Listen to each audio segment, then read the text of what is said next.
അഭിനന്ദ്, ഇപ്പോൾ ഉത്തരേന്ത്യൻ സംസ്ഥാനങ്ങളിൽ പവർ കട്ട് എന്ന് പറഞ്ഞാൽ മണിക്കൂറുകൾ നീണ്ട പവർ കട്ട് എന്നാണോ മനസ്സിലാക്കാനാകുന്നത്? ഇപ്പോൾ ഡൽഹിയിലെ സ്ഥിതി എന്താണ് അഭിനന്ദ്? സ്മൃതി, നമുക്കൊരു 10 മിനിറ്റ് പവർ കട്ട് ആയാൽ തന്നെ വലിയ രീതിയിലുള്ള പ്രശ്നമാണ് ഇപ്പോൾ കേരളത്തിൽ അനുഭവിച്ചുകൊണ്ടിരിക്കുന്നത്. ഇതിന്റെയൊക്കെ സാഹചര്യങ്ങൾ ചർച്ച ചെയ്യുമ്പോഴാണ് ഉത്തരേന്ത്യൻ സംസ്ഥാനങ്ങളിലേക്ക് നമ്മൾ വരികയാണെങ്കിൽ പവർ കട്ട് അതിരൂക്ഷമാണെന്നാണ് ഏറ്റവും പ്രധാനപ്പെട്ട കാര്യം. ഈ പഞ്ചാബിലൊക്കെ 8 മുതൽ 10 മണിക്കൂർ വരെയാണ് വൈദ്യുതി മുടങ്ങിയത്. അറ്റകുറ്റപ്പണികൾ മൂലമാണ് വൈദ്യുതി മുടങ്ങിയതെന്നാണ് വിശദീകരണം. പക്ഷേ അവിടെ വൈദ്യുതി ഉപഭോഗം റെക്കോർഡിലേക്ക് എത്തിയതോടുകൂടിയാണ് ഇത്തരത്തിലേക്കുള്ള ഒരു തീരുമാനത്തിലേക്ക് പഞ്ചാബ് സർക്കാരിനെ എത്തിച്ചത് എന്നാണ് അഭ്യൂഹങ്ങൾ വരികയും ചെയ്തത്.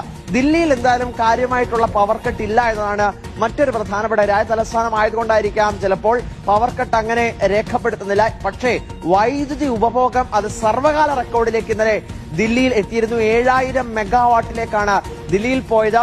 രാജസ്ഥാനിലേക്ക് വരികയാണെങ്കിൽ കഴിഞ്ഞ ദിവസം 6 മണിക്കൂർ പവർ കട്ട് രേഖപ്പെടുത്തി വീട്ടിൽ കറണ്ട് ഇല്ലാതെ പുറത്ത് ഇറങ്ങി ഓടിയ ഒരു കുട്ടിയുടെ ദൃശ്യങ്ങളടക്കം സമൂഹ മാധ്യമങ്ങളിൽ പ്രചരിക്കുന്ന സാഹചര്യമുണ്ടായി. വലിയ പ്രതിഷേധവുമായിട്ട് ഓഫീസുകൾ, വൈദ്യുതി ബോർഡ് ഓഫീസുകളിലേക്ക് രാജസ്ഥാനിൽ എത്തുന്നു.